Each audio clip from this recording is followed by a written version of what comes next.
మీరేమో సినిమా హీరోలా కనపడుతూ ఉంటే వాళ్ళేమో పక్కా పొలిటీషియన్ లాగా ఉంటారు. పవర్ అంటే 10 మందికి మనం ఏదో ఒకటి న్యాయం చేస్తేనే ఆ పవర్ యొక్క ఇంపార్టెన్స్ కానీ దాని యొక్క అసలు విషయం బయటపడుతుంది అనేది వాట్ ఐ ఫీల్. జగన్ గారు ప్రవేశపెట్టిన గడప గడపకు కార్యక్రమం ఉంది కదా, దానికన్నా ముందే మీరు గుడ్ మార్నింగ్ ధర్మవరం స్టార్ట్ చేశారు కదా. 86% ఆఫ్ ది స్టేట్ యావరేజ్గా మా బెనిఫిషరీస్ అందుతూ ఉంటే నా కాన్స్టిట్యున్సీలో 94% నేను అందించగలను.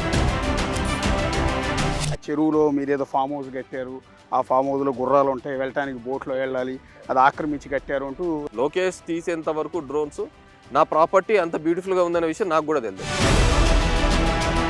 ఇంత బాగా చదివి ఇంజనీర్ అయ్యి ఉండి బహుశా మీరు ఇంతకుముందు రిలయన్స్లో పనిచేసినట్టున్నారు, మంచి పొజిషన్లో ఉండి పాలిటిక్స్లోకి ఎందుకు అడుగు పెట్టారు? మనం చేసిన పనులు నిలిచిపోవాలి అనే ఒక ఉద్దేశంతో, ఆ స్వార్థంతో ఈ ఫ్యాక్షన్ గొడవలో నాన్నగారిని కోల్పోయిన పరిస్థితుల నేపథ్యంలో మీరు కంప్లీట్ ఆ ఫ్యాక్షనిజానికి దూరంగా ఉన్నారా? వాళ్ళు బాంబులు వేసుకునే వాళ్ళు, రాళ్ళు వేసుకునే వాళ్ళు, మేము ఆ మధ్యలో కూడా సైకిళ్ళలో పోయేవాళ్ళం. ఈసారి మళ్ళీ గెలిచి మళ్ళీ అసెంబ్లీలోకి వెళ్ళి అధ్యక్ష అని అనగలుగుతానన్న కాన్ఫిడెన్స్ ఉందా మీకు? నీళ్లు పారిచ్చేవాడు కావాలా, రక్తం పారిచ్చేవాడు కావాలా?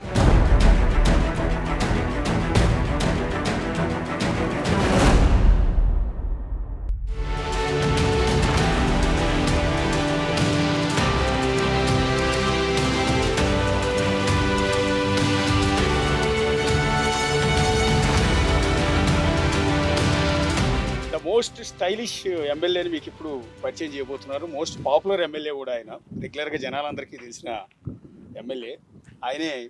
ధర్మవరం ఎమ్మెల్యే కేతిరెడ్డి వెంకటరామరెడ్డి గారు. సో నేను యాక్చువల్లీ మీకు చాలామంది ఫ్యాన్స్ ఉన్నారండి ఆంధ్ర తెలంగాణలో. ఎందుకంటే రెగ్యులర్ పొలిటీషియన్ ఉండే ఆహార్యానికి, వాళ్ళ డ్రెస్అప్కి మీకు అసలు ఏమాత్రం కూడా సంబంధం ఉండదు. మీ హెయిర్ కట్ దగ్గర నుంచి మొదలు పెడితే ఎందుకు దీన్ని ఎట్లా సెలెక్ట్ చేసుకున్నారు? అట్లేం లేదండి, అంటే టు బి యంగ్ అండ్ కొత్తగా న్యూ లుక్గా ఉండాలని చెప్పేసి మొదటి నుంచి షార్ట్ హెయిరే కాబట్టి ఆ విధంగా. అండ్ ఎమ్మెల్యేలు అంటే ఒక రకమైన దర్పము, జనాలు ఈ హడావిడి, ముఖ్యంగా రాయలసీమ ప్రాంతంలో ఎక్కువగా అది ఉంటుంది. మనం కొద్దిగా చదువుకున్నాం కాబట్టి సమ్ చేంజ్గా ఉండాలి అని, పబ్లిక్ మోర్ కంఫర్టబుల్గా ఫీల్ కావాలంటే మనం ఎంత లో ప్రొఫైల్లో ఉంటే వాళ్ళ మన దగ్గరికి అంత తొందరగా అప్రోచ్ అవుతారు. మనం 10 మంది ఇప్పుడున్న చాలా మంది ఉన్నారు, అసలు వాళ్ళ దగ్గర రావాలంటే దొబ్బి దొబ్బి దొబ్బి దొబ్బి పెడతా అంటారు. సో ఆ విధంగా ఉండకూడదు, ఒక లో ప్రొఫైల్లో ఉంటేనే మనం కామన్గా కనపడుతుంటేనే వస్తూ అంటారు అనే ఒక ఉద్దేశం. అంటే common young man, common young man చూసిన ఫీలింగ్ వస్తుంది, అంటే ఇంట్లో వ్యక్తిని చూసిన ఫీలింగ్ వస్తుంది. ఆ విధంగా ఉండాలనేది. మామూలుగా పొలిటీషియన్ చూస్తుంటాం పైనుంచి కిందకి హడావడి హంగామా వాళ్ళ చుట్టూ ఉండేది అని. ముఖ్యంగా మా లాంటి ఫ్యాక్షన్ ప్రాంతంలో అయితే ఇంకా ఎక్కువ ఉంటుంది ఆ హడావిడి.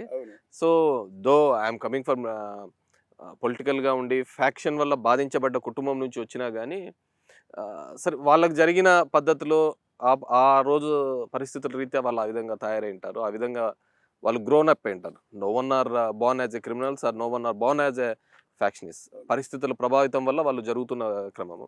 సో నా కుటుంబంలో కూడా నా సొంత తండ్రిని పోగొట్టుకున్న తర్వాత కూడా వెన్ వైఎస్ఆర్ గారు నన్ను ఇక్కడికి పంపించినప్పుడు కూడా, సో ఐ వాంట్ ఒక స్పెషల్గా ఆ పాత తరంని మళ్ళీ వెనకేసుకొని అదే క్రైమ్ ఆలోచనలు కానీ ఫ్యాక్షన్ ఆలోచనలు ఉండకూడదు అనే ఒక ఆలోచనతోనే, ఒక కొత్త ఒరవడికి ట్రెండ్ తీసుకొని రావాలని ఒక ఆలోచనతోనే ఇది చేయడం. అంటే పొలిటికల్ లీడర్స్ యాక్సెప్ట్ చేయరు కదా, మీకన్నా సీనియర్లు ఉంటారు, మీ పార్టీ వాళ్ళు ఉంటారు, పక్క పార్టీ వాళ్ళు ఉంటారు. మీరేమో సినిమా హీరోలా కనపడుతూ ఉంటే వాళ్ళేమో పక్కా పొలిటీషియన్ లాగా ఉంటారు. వాళ్ళు చూసి మిమ్మల్ని ఎప్పుడల్లా అభ్యంతరం కానీ సజెషన్ కానీ చేశారా, ఇలా ఉండొద్దు పొలిటీషియన్ అంటే అని? అలా ఏం లేదండి, పొలిటికల్ సినారియో అంటే అందరికీ ఒక బెంచ్ మార్క్ ఉంటుంది. ఈ విధంగా ఉండాలి, ఈ విధంగా ఉండాలి, కద్దరు వేసుకోవాలి, అది నలుక్కోకుండా చూసుకోవాలా, జనాల దగ్గరికి పోకూడదు, ఇట్లాంటివన్నీ ఉంటాయి. మనం కొత్తగా ఉన్నాము. అండ్ ఈ ఫ్యాక్షనిజం ఏరియాలో ఒకటి ఉంటుంది, మనం ఎక్కువగా ఇది చేసినా కానీ చులకనవుతారు మనల్ని, ఇది చూస్తారు అనేది రాజకీయ నాయకుల యొక్క భావన. అది అంటే అదేంటంటే మనము పొలిటికల్ లీడర్ కావచ్చు, ఎమ్మెల్యేలు అనే వాళ్ళను ఎలా చూస్తాము అంటే పవర్, అధికారమే చలామణి కోసమే పవర్ లేకున్నాము అనే పద్ధతి. పవర్ అంటే వాళ్ళు ఎంజాయ్ చేయడం అంటే అధికారం చలామణి చేయడమే పవర్ అనుకుంటా అంటారు. What I feel is power అంటే 10 మందికి మనం ఏదో ఒకటి న్యాయం చేస్తేనే ఆ పవర్ యొక్క ఇంపార్టెన్స్ కానీ దాని యొక్క అసలు విషయం బయటపడుతుంది అనేది వాట్ ఐ ఫీల్. దానికి ఏముంటుందండి, ఒకవేళ నువ్వు అదే దర్పం సంపాదించుకోవాలి, అదే విధంగా చేయాలంటే ఏ కంపెనీ ఓనర్ అయినా సరే కింద వాళ్ళ మీద అదే పెత్తనం చెలాయించవచ్చు కదా. వెన్ పబ్లిక్లో ఉన్నప్పుడు జనానికి సంబంధించిన విధంగానే మనం పోతూ ఉండాలా, వాళ్ళ తగ్గ ఆలోచనలాగానే చేస్తూ పోతున్నాం. అంటే జగన్ గారు ఎప్పుడన్నా అడిగారండి మిమ్మల్ని? అట్లే లేదండి. అంటే Jagan also so simple person కదా, చాలా సింపుల్గా ఉంటారు ఆయన.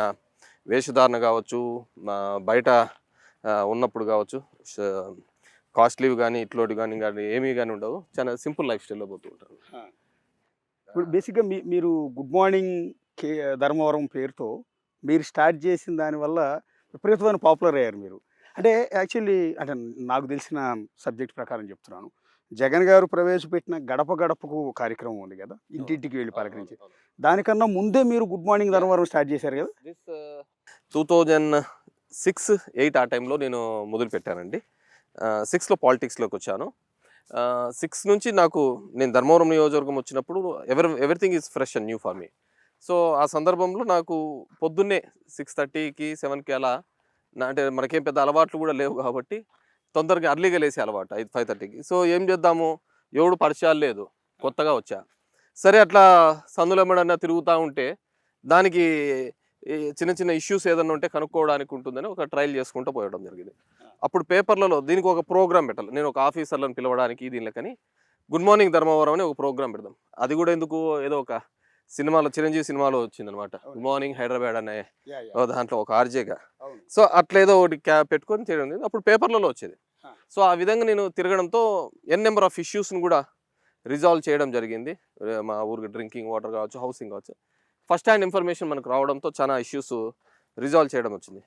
కానీ నిదానంగా ఎప్పుడైతే ఈ సోషల్ మీడియా ప్లాట్ఫామ్స్ డిఫరెంట్ అంటే ఆ రోజు ఒకటే మీడియా ఉండేది, అది ఇప్పటికీ అంతే అనుకోండి, ఏ పార్టీలకు తగ్గట్టుగా ఆ మీడియా ఛానల్స్ అన్ని రావడం జరిగింది అనుకోండి. సో ఆ మీడియాస్ ఆ విధంగా ఉన్నప్పుడు పేపర్లలో కొద్దిగా ఎవడో ఒకటి తిరుగుతాడు ఇన్ఛార్జ్గానే, యాజ్ అ పొలిటికల్ ఇన్ఛార్జ్గానే తిరుగుతున్న క్రమంలో కొంతమంది చెప్పేవాళ్ళు ఇవైతే మేలు ఇవైతే మేలు. ఆ సజెషన్స్ తీసుకొని 90% అప్పుడు రిజాల్వ్ చేయడం జరిగింది. చాలా క్రూషియల్ ఇష్యూస్. ఎప్పుడైతే సోషల్ మీడియా ప్లాట్ఫామ్ అనేది వచ్చిన తర్వాత మీరు బాగా చూస్తే నా దాంట్లో వేల వీడియోస్ ఉంటాయి. వేల వీడియోస్ అంటే డైలీ వీడియోస్ కాదు, మేము ఎక్కడ రికార్డ్ చేసేది డైరెక్ట్ లైవ్ స్ట్రీమే ఇడుస్తుంటాం కాబట్టి మా దగ్గర రికార్డ్స్ కూడా ఉండవు. దాంట్లో చాలామందికి అప్పటి వరకు కూడా ఒక ఎమ్మెల్యే ఇలా నేరుగా వెళ్ళిపోతాడా, ఒక ఎమ్మెల్యే నేరుగా వెళ్ళి సమస్యలు అడిగి తెలుసుకోవడం, ఇంటి దగ్గరికి వచ్చిన పలకరియడమే బరువైన సందర్భంలో ఇలా వెళ్ళి నీకేమైనా సమస్య ఉందా అమ్మా, నీ ఇంట్లో ఇది వస్తుందా ఇది రావటం లేదా అని అడుగుతాడనేది అందరికి ఒక క్వశ్చన్ మార్క్. ఇది ఈ గడప గడప అనేది జగన్మోహన్ రెడ్డి గారు అపోజిషన్లో ఉన్నప్పుడు కూడా ఇచ్చాడు మాకు టాస్క్. కానీ నా దానికి ఏంటంటే అపోజిషన్లో ఉన్నప్పుడు ఇష్యూస్ని ఐడెంటిఫై చేయడము, మేనిఫెస్టోని జనంలోకి తీసుకొని ఆ విధానాల మీద. ఇది నాది గవర్నమెంట్లోకి వచ్చిన తర్వాత గవర్నమెంట్ ఇచ్చే వెల్ఫేర్ కావచ్చు, డెవలప్మెంట్ కావచ్చు, ఇవి ఎలా జరుగుతున్నాయి, ఏదైనా చిన్న చిన్న టెక్నికల్ ఇష్యూస్ ఉన్నాయా, అవి ఎలా రిజాల్వ్ చేయాలని. అండ్ ఒక బ్యూటిఫుల్ సిస్టమ్ని ముఖ్యమంత్రి గారు మాకు ఈ రాష్ట్రంలో ఉంది, వాలంటీర్స్ అండ్ సచివాలయ వ్యవస్థ అనేది. మిగతా వాళ్ళు చాలామంది ఈ ప్రయత్నం మిగతా రాష్ట్రాల్లో కూడా చేసినారు, ఈ విధంగా గుడ్ మార్నింగ్ లాగా వెళ్ళాలని, సమస్యలు తీర్చే ప్రయత్నం చేయాలని చేసినారు. కానీ వాళ్ళు ఎందుకు అట్రాక్ట్ చేయలేకపోయినారు, బికాజ్ వ్యవస్థ మీద అవగాహన లేకపోవడం. ఇక్కడ మాకు ఉన్నది ఏంటంటే వ్యవస్థ మీద అవగాహన అనేది ఏంటంటే, ముందు సమస్యను మాకు గవర్నమెంట్ ఇచ్చే స్కీమ్స్ ఏ విధంగా వస్తాయి, దాని ఎలిజిబిలిటీ క్రైటీరియాస్ తెలుసు, ప్రియారిటీస్ తెలుసు, గవర్నమెంట్ ఏ దాని మీద ప్రియారిటీస్ పోతుందో తెలుసు. ఒక చోటుకి వెళ్ళినప్పుడు ఒక సమస్య చెప్తూనే మనల్ని చాలామంది ప్రతిపక్ష పార్టీలు ఉంటారు, ఇంకోరు ఉంటారు, ఏదో విధంగా ఇబ్బంది పెట్టాలని అదే పనికి వచ్చే వాళ్ళు ఉంటారు, మాట్లాడే వాళ్ళు. ఆ సందర్భంలో కూడా మనము వాలంటీర్ వ్యవస్థ, సచివాలయం వ్యవస్థతో ఆధార్ కార్డు కొట్టాలి కల్లా మొత్తం వీళ్ళ చరిత్ర అంతా వస్తుంది, వీళ్ళు ఎందుకు మిస్ అయినారు, ఏ విధంగా మిస్ అయినారు, వీళ్ళని ఏ విధంగా మళ్ళీ మనం రిజాల్వ్ చేయొచ్చు అంటే టెక్నికల్గా ఉంటే. ఆ విధంగా నా జర్నీలో 86% ఆఫ్ ది స్టేట్ యావరేజ్గా మా బెనిఫిషరీస్ అందుతూ ఉంటే నా కాన్స్టిట్యున్సీలో 94% నేను అందించగలిగాను. 94 అంటే 104,000 కుటుంబాలు ఉంటే నా నియోజకవర్గంలో 97,000 కుటుంబాలకు అన్ని బెనిఫిట్స్ అందుతున్నాయి, జస్ట్ బికాస్ ఆఫ్ నా గుడ్ మార్నింగ్ ధర్మవరం అనే ప్రోగ్రాంలో తిరగడం వల్ల, ఆ రిజాల్వ్ చేసుకుంటూ రావడంలో. దగ్గర ఆ విధంగా 3,057 కోట్ల రూపాయలు నేరుగా లబ్ధిదారులకు అందించడం జరిగింది. 3,000 crores rupees my conscience, because of the చిన్న చిన్న టెక్నికల్ ల్యాబ్సెస్ ఉంటే అవి తీసుకొని పోయి విజయవాడలో పోవడం, మాట్లాడడం ఆఫీసర్స్, రిజాల్వ్ చేసుకుంటా వాళ్ళందరూ ఆ ఎలిజిబిలిటీలోకి తీసుకొని రావడం, అంటే దే ఆర్ ఎలిజిబుల్. చిన్న చిన్న ఇష్యూస్ వల్ల పోయి ఉంటాయి. సో అంటే చిన్న అంటే ఇప్పుడు చూడండి, మామూలుగా ఇంతకుముందు ప్రీవియస్ గవర్నమెంట్ ఆఫ్ ఇండియా ప్రతి ఇంటికి 2 LED లైట్స్ ఇచ్చింది, బికాజ్ దాన్ని ఎంకరేజ్ చేయడం కోసం. దీనిల కోసం కొంతమంది ఏం చేసినారంటే వేరే వాళ్ళ ఆధార్ తీసుకొని ఎల్ఈడి తీసుకొని వచ్చి పెట్టారు. కొత్తగా వాళ్ళ ఇంటికి ఈ మీటర్ ట్యాగ్ ఏంటి అది, ఆ మీటర్ ట్యాగ్ కావడం వల్ల మేము 300 యూనిట్స్ వరకే పెట్టి ఉంటాం. 300 యూనిట్స్ రెండో మీటర్ ట్యాగ్ కావడం వల్ల ఇతను ఎలిజిబుల్ మిస్ అవుతున్నాడు. అలాంటివి క్లియర్ చేయడం, హౌసింగ్ క్లియర్ చేయడం అట్లా చేసుకుంటూ రావడం జరిగింది. సో ఆ విధంగా వెల్ఫేర్ దీనికి హౌసెస్ 12,000కు. వాట్ ఐ ఫీల్ ఈస్ మనకు ఆఫీసర్లు 100 చెప్తూ ఉంటారు అంతా బాగుందని, ఇంకోటి బాగాలేదని ఎప్పుడు ఎవరు చెప్పరు కదా. వెళ్ళినప్పుడు కరెక్ట్గా తెలుస్తుంది. అతను ఎక్సర్సైజ్ చేసి దాన్ని ఇమ్మీడియట్గా రిజాల్వ్ చేయడం. పబ్లిక్ కూడా ఎలా తయారైపోయినారు ఆఫీసర్ల విషయంలో కావచ్చు, రాజకీయ నాయకుల విషయంలో కావచ్చు, ఎక్కడైనా కరప్ట్ ప్రాక్టీసెస్ జరుగుతుంటే ఎమ్మెల్యే వస్తాడు, మేము చెప్తాంపా ఎమ్మెల్యేకి అనే ఒక భయాన్ని కూడా వీళ్ళకి క్రియేట్ చేయడం జరిగింది. సో ఎమ్మెల్యే అంత యాక్సెస్గా ఉంటాడు కాబట్టి ఏది జరిగినా మేము చెప్తామనే ఒక ధైర్యం, నమ్మకం. మనమే ఎమ్మెల్యే వస్తా అంటాడు కదా, లైవ్ లో అడుగుతాం కదా, లైవ్ లో అడిగితే మీరు ఎక్కడ పోతారు, అప్పటికి దాపరికాలు ఉండవు, నేనే ఏమార్చే కాదు, వాళ్ళు ఏమార్చే కాదు. సో అని ఒక ఉద్యోగస్తులకి కావచ్చు, మా పార్టీ వాళ్ళకి కావచ్చు, లేకుంటే ఏదైనా కానీ 5దో 10దో దీని నుంచి సంపాదించుకుంటామనే ఒక ఆలోచన కలిగిన వారికి కూడా ఒక భయం. సో ఎవరికైనా కానీ ఒక బాధ్యతగా పనిచేయాలనే ఒక ఆలోచన. నాకు ఒక బాధ్యత, నాకు కూడా బాధ్యత. నేను దారిలో విన్నప్పుడు అన్న మావి తీసేసినారన్నా, మావి ఇవి రాలేదన్నా అని అలాంటివి కూడా ఉండకూడదు అనేది మనకు ఒక ఆలోచన అన్నమాట. సో ఆ విధంగా మన దగ్గర 3,000 కోట్ల రూపాయలతో వెల్ఫేర్ చేయడం జరిగింది. ఈరోజు దగ్గర నా నియోజకవర్గంలో చూస్తే కేవలం ఈ టెన్యూర్లోనే 5,000 కోట్ల రూపాయలతో డెవలప్మెంట్ కూడా నా నియోజకవర్గంలో ప్రోగ్రామ్ జరుగుతున్నాయి. ఇప్పుడు ఈ పక్కన పోయే హైవేస్ కావచ్చు అన్నీ కూడా 5,677 crores జరుగుతున్నాయి దాంట్లో. సో బోత్ని ప్యారలల్గా డెవలప్మెంట్ అండ్ వెల్ఫేర్ రెండు రంగాల్ని కూడా ప్యారలల్గా తీసుకొని పోవడానికి, అంటే ప్రతిదీ ఏంటంటే మనం తిరుగుతుంటే ఆపర్చునిటీస్ ఎక్కడ ఉంటే అక్కడ ఇన్వెస్ట్మెంట్స్ తీసుకొని రావడానికి, ప్రభుత్వం దృష్టికి తీసుకొని పోవడానికి వీలుగా అనిపిస్తుంది. అంటే ఇది ఏదైతే మీ గుడ్ మార్నింగ్ ధర్మవరంలో డైరెక్ట్ ఫేస్బుక్ లైవ్ ఇచ్చేస్తుంటారు, అందులో కొన్ని గమ్మత్తుగా ఉంటాయి. సరదాగా మీరు మాట్లాడేది ఎవరా లావైలో ఏదిరా స్కూల్కి పోలేదా అని మీరు అడిగేది ఉంది. అవి విపరీతమైన ట్రోల్, అది మంచి ట్రోలే, పాజిటివ్ ట్రోల్. తర్వాత మిమ్మల్ని మీ వాయిస్ని ఇమిటేట్ చేస్తూ రీల్స్ చేశారు, కొన్ని కోట్ల మంది రీల్స్ చేస్తారు. ఇవన్నీ చూసినప్పుడు ఏమనిపిస్తుంది? అంటే సిస్టమ్, అంటే కొన్ని సందర్భాలు అంటే వాళ్ళ అమాయకత్వమో లేకుంటే సొసైటీలో జరుగుతున్న ఒక తప్పిదమో, ఆ పిల్లోడు అన్నమాట నాకు ఫోన్లో తప్ప ఆటలు అనేది. అంటే I always insist games, sports అనేది ఉండాలి అనేది. నేను మళ్ళీ మొన్న కూడా ఒక ఇన్సిడెంట్ చెప్తాను. అంటే ఇలాగే నేను మామూలుగా ఎక్కడికైనా వెళ్ళినప్పుడు గవర్నమెంట్ స్కూల్స్లలోకి కానీ దీనిలోకి వెళ్తున్నప్పుడు, అంటే పిల్లలు వెళ్తున్నప్పుడు నేను ఎక్కడైతే ఇక్కడ రా పిలుస్తాను, మీ స్కూల్లో ఎలా ఉంది, మా స్కూల్ ఎలా ఉంది, మా స్కూల్లో చేరు అంటూ ఉంటా. మా స్కూల్లో చేరు అని వారిని, మా స్కూల్లో అయితే బెల్ట్ ఇస్తాము, మంచి బట్టలు ఇస్తాము, మంచి బుక్కులు ఇస్తాము, మంచి ఫుడ్ పెడతాము, మంచి న్యూట్రిషియస్ ఫుడ్ ఇస్తాము అన్నీ చెప్తూ ఉంటా. ఇది కూడా కొన్ని పత్రికలలోకి, అంటే ఈనాడు పత్రికల్లో మన రాసినాడు. ఏం రాసినాడు అంటే ఇప్పుడు ఒక 4 కార్పొరేట్ స్కూళ్ళను మూసేసినాడు కేతిరెడ్డి, మూసేసి ఈ పిల్లలందరినీ వాళ్ళ స్కూల్లో చేర్పిస్తున్నాడు అని రాసినాడు. అతను ఓన్లీ పాపం అతనికి తెలియదు, ఇక్కడన్నా తీసుకోండొచ్చు, లైవ్లో చూసినాడు. లైవ్లో చూసి మా స్కూల్లో పిల్లలను చేర్పని కోరుతున్నాడు అని. మా స్కూల్ అంటే అది గవర్నమెంట్ స్కూల్. లైవ్లో అతను రాసుకునేది ఎలా రాసుకున్నారు, ఏదో ఒకటి అలిగేషన్ చేయాలని చెప్పేసి. నేను ప్రతి చోట మా స్కూల్ యొక్క స్టాండర్డ్స్, గవర్నమెంట్ స్కూల్, మా అంటే ఐఎమ్ గవర్నమెంట్ పబ్లిక్ రిప్రజెంటేటివ్ కాబట్టి ఇలా ఉన్నాయని నేను చెప్తూ ఉంటా. అది కూడా ఆ విధంగా రాసిన సందర్భాలు ఉన్నాయి పేపర్లలో. అంటే మీ దగ్గర నిజంగా కార్పొరేట్ స్కూల్ మూసారండి? 4 మూసేసాం. నారాయణ, చైతన్య, భాష్యం, రవీంద్ర భారతి. ఇప్పుడు ఆ పిల్లలందరూ గవర్నమెంట్ స్కూల్లో ఉన్నారు. గవర్నమెంట్ స్కూల్స్ అండ్ లోకల్ గా ఎక్కడైతే ఇన్ఫ్రాస్ట్రక్చర్. నేను మామూలుగా ఇలాగే ఇన్స్పెక్షన్కి వెళ్తున్నప్పుడు ఈ చైతన్య స్కూలు, నారాయణ స్కూల్స్ ఆ పక్కన రవీంద్ర భారతి అన్నీ ఉంటాయి. నేను ఆ స్కూల్స్కి దగ్గరికి ఒక పిల్లలు వచ్చి కంప్లైంట్ చేయడం జరిగింది, ఇక్కడ ఫెసిలిటీస్ సరిగ్గా లేవని. వెళ్ళాను. 2,000 మంది ఉన్నారు ఒక అపార్ట్మెంట్లో, బ్లాక్లో. అంతా 5-6 టాయిలెట్స్ ఉన్నాయి, గ్రౌండ్ లేదు, ఏమీ లేదు, అంత అపార్ట్మెంట్. ఇప్పుడు అంతా స్టడీస్ అదే విధంగానే. నేను ఐ టోల్ దెమ్ దట్ మీరు ఇంత ఫీజులు వసూలు చేస్తున్నారు, లక్షల్లో ఫీజులు వసూలు చేస్తున్నారు. ఇంత ఫీజులు వసూలు చేస్తున్నప్పుడు మినిమం ఇన్ఫ్రాస్ట్రక్చర్ అన్న క్రియేట్ చేయకపోతే ఇంకా దానివల్ల ఉపయోగం ఏముంటుంది? ఎవడో ఒకడు బాగుపడ్డాను కదా, సరే పిల్లలకు ఒక బలహీనత, మా వాళ్ళు చదువుకోవాలా, ర్యాంకులు ఉంటేనే తప్ప, ఎందుకంటే వాని కోసం కంటే పక్కింటోని కోసం ఇటు చదవాలని, సొసైటీలో ఏమనుకుంటారని నాకు తక్కువ వచ్చినాయని దానికోసం చదివిస్తూ ఉంటారు. సో దాన్ని దృష్టిలో ఉంచుకొని నేను వాళ్ళకి క్లియర్గా చెప్పడం జరిగింది. And 1 year I have given time all 4 colleges improve in infrastructure. మీరు ఇంప్రూవ్ చేయకపోతే మాత్రం ఈ కార్పొరేట్ స్కూల్స్ మాత్రం ఖచ్చితంగా క్లోజర్ చేయాలి. ఇప్పుడు చిన్న బళ్ళు పెట్టుకొని సందులలో పెట్టుకొని ఉండే స్కూల్స్ వేరు. You are charging highest fees వసూలు చేస్తున్నారు. చేసినప్పుడు దాని తగ్గట్టు మినిమం ఫెసిలిటీస్ అన్న క్రియేట్ చేయాలని చెప్పేసి వాళ్ళు అప్ టు ద స్టాండర్డ్స్ కాదు కదా, అసలు ఏమాత్రం రెక్టిఫై చేయలేదు. We close all the 4 corporate colleges for school. Maximum people government schools లెక్క వచ్చారు మ్యాక్సిమం. అంటే మీకు దాని పక్కనే బిఎస్ఆర్ స్కూల్ అని ఉండేది. మీరు ఎప్పుడైనా కానీ చూడండి, బిఎస్ఆర్ స్కూల్ అనే స్కూలు, అంటే ఈ నారాయణ చైతన్య స్కూల్ పక్కనే బిఎస్ఆర్ స్కూల్. ఆ స్కూళ్ళలో చూసినాము అంటే మేము క్లోజ్ చేసిన తర్వాత 2-3 ఇయర్స్ నుంచి కూడా ఫ్లెక్సీలు పెట్టినారు. మేము no recommendation letter accepted. BSR అంటే గవర్నమెంట్ స్కూల్లో నో ఫ్లెక్సీలు కట్టారు. నో రికమెండేషన్స్ యాక్సెప్టెడ్, లోకల్గా ఉన్న వాళ్ళకు మాత్రమే ఇస్తారు. మా స్కూల్లో సీట్లు ఫుల్ అయిపోయినాయి. ఇదంతా నాడు నేడు కింద. నాడు నేడు జరిగిన తర్వాత నేను కార్పొరేట్ స్కూల్స్ అన్ని క్లోజ్ అయిపోయిన తర్వాత అందరూ కూడా పక్కన స్కూల్స్ లేదు. సో ఆల్మోస్ట్ దాని తర్వాత ఎక్కడైతే హై స్కూల్స్ అవసరమో, అంటే నేను ఊరికి క్లోజ్ చేసేస్తే కాదు కదా, ఎక్కడైతే హై స్కూల్స్ అవసరమో దాని స్ట్రెంత్ను బట్టి కూడా ఆ హై స్కూల్స్ అన్ని కూడా అప్గ్రేడ్ చేయించడం జరిగింది. ఎక్కడెక్కడ అన్ని డీసెంట్రలైజ్ చేసేసి అప్గ్రేడ్ చేసేసి ఎక్కడ పిల్లలు అక్కడే ఉండాలి అనే ఉద్దేశంతో ఇప్పుడు నిన్న మొన్న కూడా గవర్నమెంట్ డెసిషన్ తీసుకుంది. ప్రతి మండలంలోనూ కూడా 2 జూనియర్ కాలేజెస్ స్ట్రెంత్ 500 కంటే దాటితే జూనియర్ కాలేజెస్ తీసుకొని రావాలని, దాంట్లో ఎక్స్క్లూజివ్గా గర్ల్స్ కోడ్ తీసుకొని రావాలని అనేది కూడా ఒక డెసిషన్. అంటే బిగ్గెస్ట్ రిఫార్మ్స్ ఎడ్యుకేషన్ దానిలో ఇంత రిఫార్మ్స్ ఎప్పుడే కానీ ఏ ప్రభుత్వం తీసుకుండదు. గవర్నమెంట్ ఈసారి బాగా డేర్ చేసి తీసుకునే ప్రయత్నం చేసింది. సో నేను ఆ విధంగా క్లోజ్ చేయడం వల్ల కొన్ని చిన్న స్కూల్స్ బాగుపడ్డాయి. కొన్ని చిన్న స్కూల్స్ బాగున్నాయి, లోకల్ స్కూల్స్ కూడా ఒక 40-50 ఉంటాయి, అవి బాగుపడ్డాయి.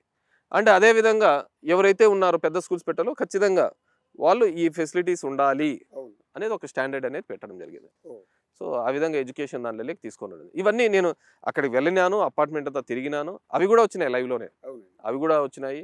దానిలో ఫీజు కూడా నీ ఇష్టానుసారం పెట్టకూడదు, మినిమం ఈ ఫీజే మెయింటైన్ చేయాలా ఈ స్ట్రక్చర్కి అని చెప్పేసి కూడా దిశానిర్దేశం చేయడం జరిగింది.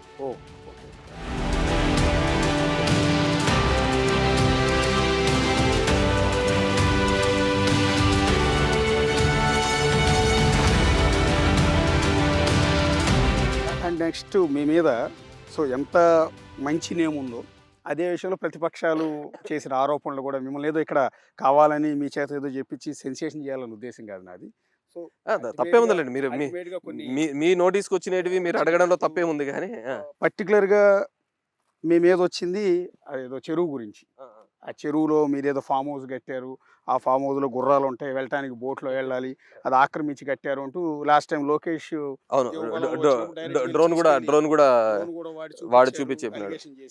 నేను అది 2018లో ఉన్న మ్యాప్స్ ప్రకారం కూడా నేను చూపించడం జరిగింది. 2018లో ఏ విధమైన పొజిషన్లో ఉందో ఈ రోజుకి కూడా మ్యాప్స్లలో అదే ఉంది.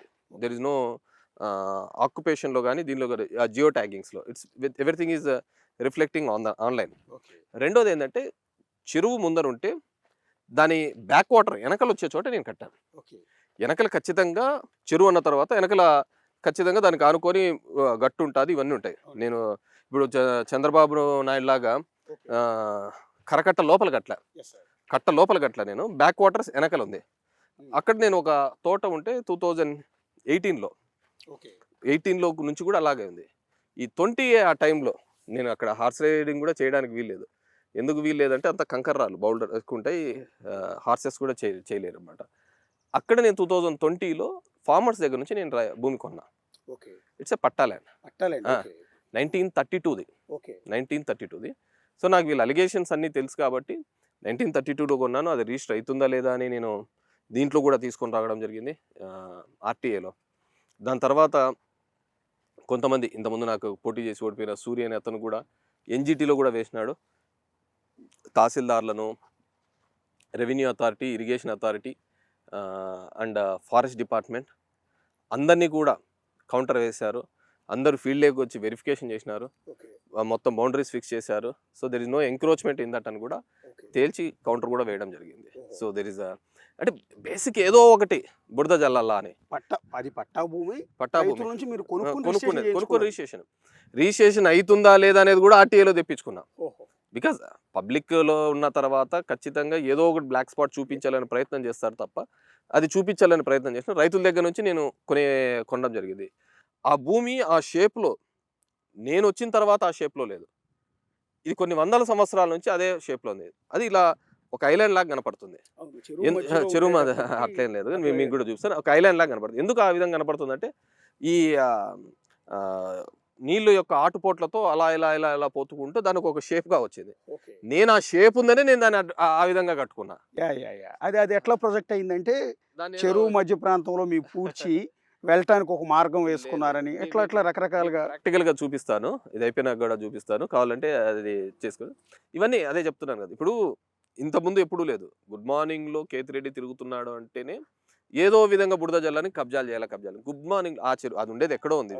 ఆడికే నేనే గుడ్ మార్నింగ్ పోయినది లేదు, గుడ్ ఈవినింగ్ పోయినది లేదు. ఎవరో రైతులు నా దగ్గర తీసుకొని వచ్చినా నేను కొనడం జరిగింది. సో నేను కొన్న తర్వాత అదంతా బ్యూటిఫుల్ గా కనపడుతుంది. లోకేష్ తీసేంత వరకు డ్రోన్స్ నా ప్రాపర్టీ అంత బ్యూటిఫుల్ గా ఉందనే విషయం నాకు కూడా తెలియదు. బేసిక్ వాళ్ళు సినిమా ఇండస్ట్రీ నుంచి వచ్చినారు కాబట్టి కెపనా టెక్నిక్ లెవెల్ అలా కనపడినాయి, కానీ అంత అందంగా ఉన్న విషయం నాకు కూడా తెలియదు. నేను అతనికి కూడా థ్యాంక్స్ చెప్పాలన్నమాట. అందరూ కూడా ఇంత సూపర్తో ఉందంటే నాకే తెలియదు అంత సూపర్తో ఉందనే విషయం. హార్స్ రైడింగ్ ఇది మా ఫ్రెండ్ వాళ్ళ తోటనే, రాజు అనే వాళ్ళ తోటనే. దీంట్లో ఆ పిల్లోడు కూడా హార్స్ రైడింగ్ చేసిన సందర్భం ఉంది. కోవిడ్ టైంలో మేము ఏం చేసామంటే, నవీన్ చౌదరి అని అనంతపూర్లో ఉంటాడు, యంగ్స్టర్ పాపము, హార్సెస్ పెట్టుకున్నాడు. అన్న మేము ఈ కోవిడ్ టైంలో మామూలుగా ఇన్స్టిట్యూట్లలో నేర్పియాలనే ఒక ప్రయత్నం చేసినాడు. సో అతను ఏమన్నాడంటే, మేము ఇట్లా చేసుకున్నామంటే, అప్పుడు పిల్లలందరూ ఇంట్లోనే ఉన్నారు. ఇంట్లో ఉండి ఆ టీవీలకు దీనికి అతుక్కొని పోతున్నారు, తిక్కబట్టి మెంటలోళ్ళు అయిపోతారు వీళ్ళు, అంటే యాక్టివిటీ లేకుంటే ఎలా ఉంటారు అని మా ఫ్యామిలీలో మా ఫ్రెండ్స్ పిల్లలు అందరినీ కూడా అక్కడే తీసుకొని పోయి, ఆ తోట కాదు అసలు, దానికి సంబంధం లేదు, ఆ ఏరియా గుర్రాలు కూడా రాలేదు, తీసుకొని పోయి మేము ఆ పక్కన వేరే ల్యాండ్ ఉంటే ఫ్రెండ్ ల్యాండ్ స్కూల్లో అక్కడ నేర్పించాం. నేర్పించిన తర్వాత నేర్చుకున్నాం కదా అని ఇంకా కోవిడ్ టైంలోనే టౌన్లో మేమే రౌండ్లు వేసినాం. అంటే ఎవరు జనాలు లేరు, జనం అనేవాళ్ళు ఎవరు తిరగకూడదు అన్నారు. తిరగకూడదు అనుకున్నప్పుడు మేమే రోడ్లు వేసినాం, మేమే ఫొటోస్ తీసినాం. అదేం కొత్తగా తీసినది కాదు, బికాస్ దట్స్ నథింగ్ రాంగ్ కదా. అదేదో ద్రోహము కాదు, మోసము కాదు, దొంగతనము కాదు. సో పిల్లలు నేర్చుకున్నారు. రెంటలు ఒకవేళ హార్స్ మెయింటైన్ చేయాలంటే అదేం పెద్ద విషయము కూడా కాదు. హార్సెస్ మెయింటైన్ చేయాలంటే పెద్ద విషయం, కానీ దాన్ని అంటే దాని హెల్త్ కానీ ఇవన్నీ చూసుకుని వీఆర్ నాట్ ప్రొఫెషనల్స్. మనం ప్రొఫెషనల్ కాదు, ఏదో కోవిడ్ టైంలో దాన్ని పెద్ద భూతద్దంలో చూపించినారు. స్టీమర్లు అంటారు, షిప్పులు అంటారు, ఇవి అంటారు. బికాజ్ నా లైఫ్ స్టైల్ ఎలా అంటే, ఉన్నంత వరకు బాగా హ్యాపీగా ఉండాలనేది మన ఆలోచన. ఆడ ఒక వాటర్ బాడీ ఉంది, దాంట్లో లేక్ సంబంధించి ఒక చిన్న 2 బోట్స్ తీసుకున్నాను. షిప్పులు కాదు, ఇది కాదు అనమాట, చిన్న నామినల్ ప్రైస్తో ఉన్న బోట్స్ తీసుకున్నాము. లాస్ట్ కయాకింగ్ బోట్లు కూడా, అవి కూడా నేనే రిలీజ్ చేసినది. ఆ బోట్లో కయాకింగ్ బోట్లు 50,000 ఎంతో ఉంటుంది, డెక్లాత్లాన్లో పోతే దొరుకుతాయి. దానిలో కూడా వీళ్ళు షిప్పులు గిప్పులు అని చెప్పి చూపించినారు. ఏం దరిద్రం. నా బతుకు నేను బతుకుతాను, నేను ఒకటి పీక్కునేది లేదు, పెట్టినేది లేదు. దానిలో చూసి కడుపు. ఇప్పుడు నేను ఏమంటే, నేను గుడ్ మార్నింగ్ ధర్మవరంలో చేసినానంటాను. నేను ఎన్నో ఛాలెంజెస్ చేసిన, చాలా విధంగా మాట్లాడినాను, కఠినంగా మాట్లాడినాను. ఒక్కరిని చూపియండి, ఒక అడుగు నేను వచ్చినట్టు చూపియండి, నేను అది మొత్తం ఇస్తాను అని చెప్పేసిన. ఊరికనే గాలి మాటలు అంటే అలవాటు కాబట్టి. ఇప్పుడు శ్రీరామ్ తిరిగినాడు వార్డులలో, శ్రీరామ్ వార్డులన్నీ తిరిగినప్పుడు కూడా నువ్వు కబ్జాల కోసమే తిరిగినావు అని నేను అనేకైతుంది. లోకేష్ తిరిగినాడు, ఇంతకుముందు జగన్ రెడ్డి తిరిగేటప్పుడు కూడా తెలుగుదేశం వాళ్ళు ఏమైనా ఆరోపణలు చేసినాడు, ఈయన గనులు చూడడానికి, భూములు చూడడానికి, దీనికోసం తిరిగినాడు అని చెప్పిన వాళ్ళు. సో మన ఆలోచన ఏంది, కేవలం గుడ్ మార్నింగ్ ధర్మవరం అందరి దృష్టిని ఆకర్షిస్తుంది, ఎమ్మెల్యే అంటే ఇలా ఉండాలని కావడంతో దానికి బురద జల్లే ప్రయత్నం చేస్తున్నారు తప్ప, జనానికి ఆలోచన ఉండాలి కదా. ఒక కబ్జా ఆరోపణ చేసినప్పుడు ఇద్దరినన్నా పిలుచుకొని వచ్చి చూపించలేదు, వీళ్ళ భూమిని కొట్టేసినావు కదా కేతిరెడ్డి, దీనికి సమాధానం చెప్పాను. అలాంటి ఆరోపణలు ఎక్కడే కానీ లేకుండా ఊరికే నోటికి వచ్చినట్టు 3 ఏళ్ల నుంచి ఒకటే డైలాగ్ నడుస్తారు. అంటే బేసిక్గా ఫామ్ హౌస్ ఉండటం తప్పేం లేదు. అందరూ 100 ఎకరాల్లో అక్కడ వ్యాపారులకు కావచ్చు, పొలిటికల్ లీడర్లు కావచ్చు, సినిమా ఎవరికైనా మీరు చెప్పినట్టు గుర్రాలు ఉండటం కూడా తప్పేం కాదు కదా. అదే నేరం కాదు కదా. రేసులు కూడా లేగలే కదా. హార్స్ రేసింగ్ హైదరాబాద్ లో క్లబ్లు ఉన్నాయి, నడుస్తానే కదా, లీగల్ గా నడుస్తాయి. గుర్రాలు ఉండటం కూడా తప్పేం లేదు. అట్లా బోట్ లో తిరగడం తప్పేం కాదు. కానీ బోటుకు లైసెన్సులు ఉన్నాయి. మీ ఒక్కళ్ళనే ఈ రకంగా అంటే ఒక చూపించే ప్రయత్నం. అంటే ఊరికనే ఇప్పుడు మీరు అంటున్నారు, ఇంతమంది ఎమ్మెల్యేల్లో నాదంటూ ఒక స్పెషల్ ఐడెంటిటీ ఉంది కాబట్టి దానిని ఏదో విధంగా భూతద్దంలో చూపించాలని ఒక ప్రయత్నం తప్ప వేరేది ఏం లేదు. నేను చెప్పా, లోకేష్ నువ్వు కూడా రా, ఒకసారి మా గెస్ట్ హౌస్కి రా, నేను భోజనం పెట్టిస్తాను, నువ్వు కావాలంటే చూడు అని. నేను తర్వాత కరకట్ట దగ్గరికి ఎందుకు వెళ్ళాను అంటే, నాది ఉండేది బ్యాక్ వాటర్, వెనకల చాలా భూములు ఉంటాయి, కానీ నువ్వు కట్ట లోపలే కట్టుకున్నావు, విచ్ ఇస్ రాంగ్.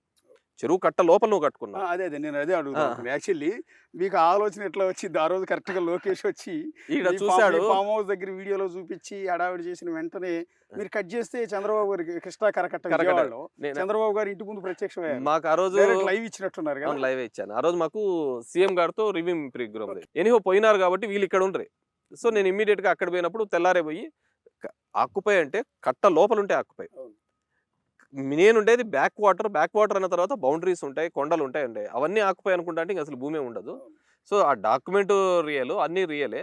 సో దాంట్లో ఇది చేసుకునేది ఏంది లేదని ఒక చెప్పే ప్రయత్నం చేయడం జరిగింది. దట్స్ నథింగ్ అంటే అది పెద్ద సంచలనం అయిపోయింది ఆ రోజు. మీరెళ్లి డైరెక్ట్‌గా అలా వాళ్ళ అబ్బాయి చంద్రబాబు గారి అబ్బాయి వచ్చి డైరెక్ట్‌గా మీ ఫార్మ్ హౌస్ చూపిస్తే మీరు డైరెక్ట్‌గా చంద్రబాబు గారి ఇంటి ముందు నిలబడి ఇదిగో కట్ట లోపల, చెరువు కట్ట లోపల కృష్ణానది పూర్తిగా వస్తాది. వస్తే లాస్ట్ టైం కూడా ఒకసారి వస్తే అందరు గోడలెక్కి హైదరాబాద్ పారిపోయినారు వీళ్ళు. సో నా దాంట్లోకి అదేం లేదు. నేను కట్ట లోపలికి రాలేదు. నేను బయటున్నాను. సో ఇది మామూలుగానండి వీళ్ళు చేసే. ఇప్పుడు చూస్తున్నాం ప్రతిదీ ఒక బురద జల్లడం, కడుక్కోవడం. రాజకీయాలు అంత దిగజారిపోయినాయంటే అంత దిగజారిపోయినాం. So everyone have their own private life. రేపొద్దున నా బాత్రూమ్‌లోకైనా వీళ్ళు కెమెరాలు తీసుకొని వచ్చి బాత్రూమ్‌లో చూడు ఇట్లా స్నానం చేస్తున్నాడు అంటే దానికి నేనేం చెప్పేకి సమాధానం. Everyone has their own style. మీరు బేసిక్‌గా ఇంజినీర్ కదండీ. యూకేలో కూడా చదువుకొని వచ్చారు. ఇంత బాగా చదివి ఇంజినీర్ అయ్యుండి బహుశా మీరు ఇంతకుముందు రిలయన్స్‌లో పనిచేసినట్టున్నారు. మంచి పొజిషన్‌లో ఉండి పాలిటిక్స్‌లోకి ఎందుకు అడుగు పెట్టారు? యాజ్ ఐ టోల్డ్ నాకేం ములాజా లేదు అంటే మోజు లేదు దీని మీద. మా నాన్నగారు నన్ను మొదటి నుంచి కూడా పొలిటికల్ సిస్టమ్‌కి దూరంగా ఉంచాలని నేను సత్యమంగళంలో చదివాను నా ఇంజినీరింగ్. అంటే వీరప్పన్ ఫారెస్ట్‌లో. అప్పుడు very few Telugu people were there. So దాని తర్వాత యూకే వెళ్ళాను. తర్వాత మా నాన్న అనుకోకుండా 2006లో మర్డర్ కాబడ్డాడు. సో ఆ సందర్భంలో రాజశేఖర రెడ్డి గారు మా చిన్నాన్న, ఇప్పుడు పెద్దారెడ్డి చిన్నాన్న, Tadipatri MLA, he was in sub jail ఒక కేసులో ఉన్నాడు. సో ఎవరు లేరు. ఇక్కడ లోకల్ బాడీ ఎలక్షన్స్ వచ్చినాయి, జెడ్పీటీసీ ఎంపీటీసీ ఎలక్షన్స్ వచ్చినాయి. సో దీన్ని ఎవరో ఒకరు అడ్రస్ చేయాలి అని చెప్పేసి ఆయన ఇక్కడికి పంపించినాడు. రాజశేఖర రెడ్డి గారి యొక్క ఇంట్రెస్ట్ ఏంటంటే తాడిపత్రిలోనే నువ్వు మళ్ళీ అక్కడక్కడే తిరుగుతూ ఉంటే మళ్ళీ ఈ ఫ్యాక్షన్ అనేది ఫ్లేరప్ అవుతా ఉంటుంది. సో దీనికి దూరంగా ఇక్కడికి వెళ్ళేస్తే సరిపోతుంది అని నన్ను ఇక్కడికి పంపించడం జరిగింది. సో మోజు మీద వచ్చినే లేదు. వచ్చిన తర్వాత మనం చేస్తున్న ఏదైనా కానీ ఏ వృత్తిలో ఉంటారో దాన్ని ఫుల్గా కమిట్మెంట్గా తీసుకోవాలా. ఆ ప్రొఫెషన్ని ఎంజాయ్ చేయాలి. సో ఊరికనే అది ఒక బర్డన్ లాగా చేయడం కంటే ఎంజాయ్ చేయాలనే దాని మీద నాకంటూ ఒక ఐడెంటిటీ ఉండాలి. మనం చేసిన పనులే చెప్పుకోవాలి. ధర్మవరంలో అంటే నాకు ఒక స్వార్థం. ఏది చేసినా అది కేతిరెడ్డి వల్లనే అయ్యింది. మీరు నేను 100 ఏళ్ళు 200 ఏళ్ళు 300 ఏళ్ళు బతికే వాళ్ళేం కాదు.